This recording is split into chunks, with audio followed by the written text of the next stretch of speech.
Hello peeps, my name is Alcio404, otherwise known as I'm Over Here 27. Today I am going to be talking about Edmund I. I forgot to mention this in the last episode.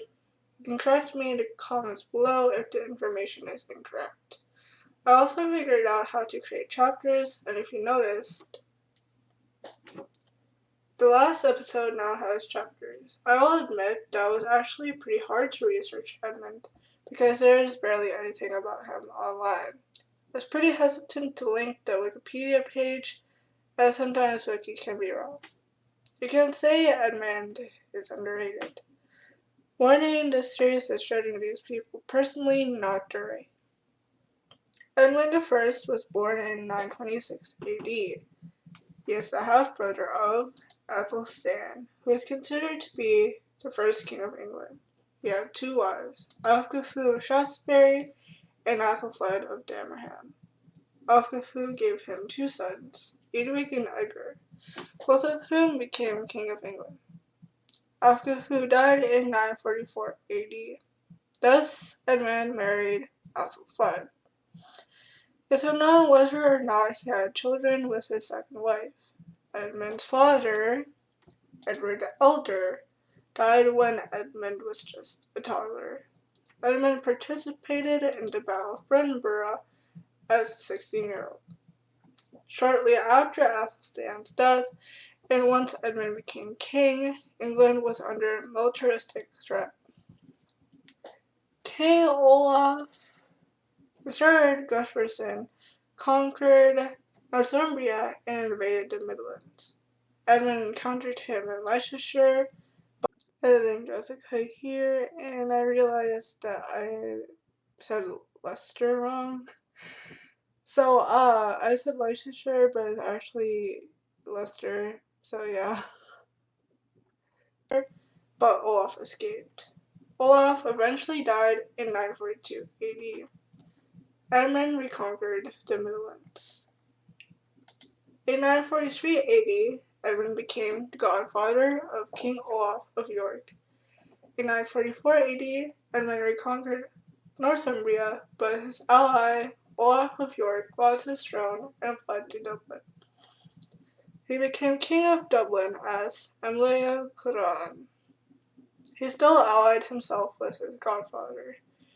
In 945 AD, Edmund conquered Strathclyde, but ceded the territory to King Malcolm I of Scotland for mutual military support.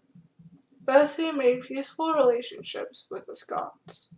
Edmund is also known for restoring his nephew, Louis IV of France, to his throne after Louis was captured by the Normans and was held in custody by Duke Hugh the Great. There are three scenarios that surround Edmund's death. The first one is that Edmund was so angry that Leofa, the convicted outlaw, showed his face, and Edmund, in a fit of rage, fought with him, and as a result, Leofa killed Edmund. The second scenario is Leofa was about to attack Edmund's seneschal, and Edmund protected his seneschal at the cost of his own life.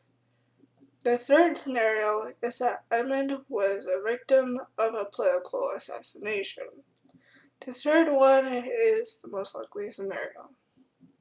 Edmund died on May 26, 946 AD. There's not much to go off on, to be honest, but we do know is that he was involved in a lot of militaristic campaigns, both defensively and offensively. So that means he did kill people in battle. And the sources imply that he himself was on the battlefield. It is stated that he was also battling in the Battle of Brunborough. However, you can say that he was just battling for England. After all, most of his campaigns were defensive in nature. But there are a lot of good things he has done. Well, the second scenario paints him as a hero because he sacrificed his own life just to save one of his servants. But there are instances where he was angry, very angry, and that's the first scenario of his death.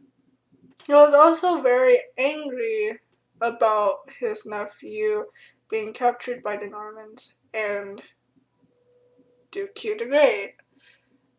Well, at least it's stated in one of my sources, at least. So he is somewhat problematic,